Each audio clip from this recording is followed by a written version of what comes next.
Il cementificio è a Pederobba dal 1954. Da una dozzina d'anni brucia anche pneumatici macinati e trattati. Dal prossimo anno potrebbe utilizzare anche plastiche provenienti dalla raccolta indifferenziata. Sostanze che producono particelle infinitesimali di inquinanti. I comitati della zona sono assolutamente contrari e chiedono indagini epidemiologiche sulla popolazione.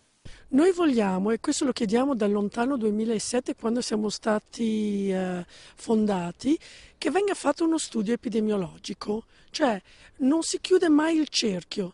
Noi vorremmo che si andasse ad esaminare attentamente quali sono stati gli impatti di questi 20 anni di pneumatici sulla popolazione prima di introdurre un nuovo combustibile, perché qui si continua a cambiare i combustibili cammin facendo senza mai andare a vedere quali sono gli impatti di quelli che sono stati bruciati fino a quel momento. Gli ambientalisti sono preoccupati per le patologie endocrine registrate nella zona. Non sono tranquilli che l'area sia nella media delle incidenze tumorali del Veneto, dato che, dicono, la nostra è la seconda regione d'Italia per numero di tumori e Pederobba è ben lontana dalle grandi città. La politica deve dirci se possiamo morire soltanto secondo i requisiti di legge o se possiamo anche difenderci secondo i requisiti di legge.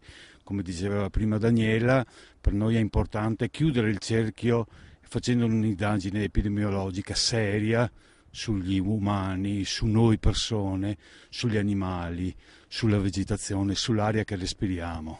Senza primi risultati dell'indagine epidemiologica, i comitati pongono il loro netto no all'uso del nuovo combustibile.